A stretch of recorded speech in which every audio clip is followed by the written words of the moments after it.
आज के इस वीडियो में हम बात करेंगे कि गुड़ का इस्तेमाल किया जा सकता है या नहीं। इलाज मॉल जाके YouTube चैनल को सब्सक्राइब करें और बेल के आइकन को प्रेस करें।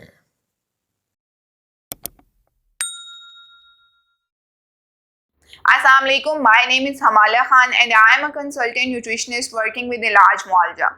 सबसे पहले अगर बात की जाए तो बहुत सारे लोग समझते हैं कि वो गुड़ का इस्तेमाल कर सकते हैं। अगर आप गुड़ का इस्तेमाल करना चाहते हैं तो आप चीनी की जगह इसका एज अ स्वीटनर इस्तेमाल कर सकते हैं, जिसमें कोई बुराई नहीं है। जिसका इस्तेमाल आप चाय में चीनी की जगह कर सकते हैं, खीर में चीनी की जगह कर सकते हैं, या डिफरेंट डिज़र्ट्स या केक्स में अगर आप चीनी की जगह गुड़ का इस्तेमाल करें तो वो एक हेल्दी ऑप्शन के साथ साथ एक अच्छी ऑप्शन भी है।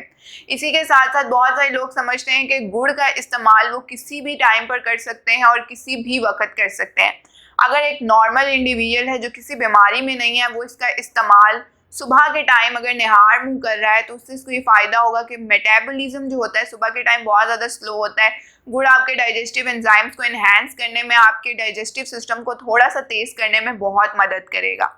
इसी के साथ साथ अगर एक ज़ियाबतीस के मरीज़ की बात की जाए या फिर एक मोटापे के शिकार मरीज़ की बात की जाए तो उसके लिए गुड़ उतना ही हार्मफुल है जितना चीनी हार्मफुल है। इसलिए कोशिश करें कि आप इसका इस्तेमाल अपने न्यूट्रिशनिस्ट की रिकमेंडेशंस के मुताबिक करें, क्योंकि गुड़ जो है वो एक ऐसा ग्लाइसीमिक इंडेक्स है, यानी कि उसकी शुगर बढ़ाने की कुव्वत इतनी ज़्यादा है कि अगर आप उसका इस्तेमाल करेंगे तो वो आपके लिए नुकसानदेह हो सकता है। इसलिए कोशिश करें कि इसको एक एतदाल अमाउंट में इस्तेमाल किया जाए ताकि ये आपकी सेहतमंद ज़िंदगी पर असर ना करे। खुश रहें, अपना ख्याल रखें। अल्लाह हाफ़िज़।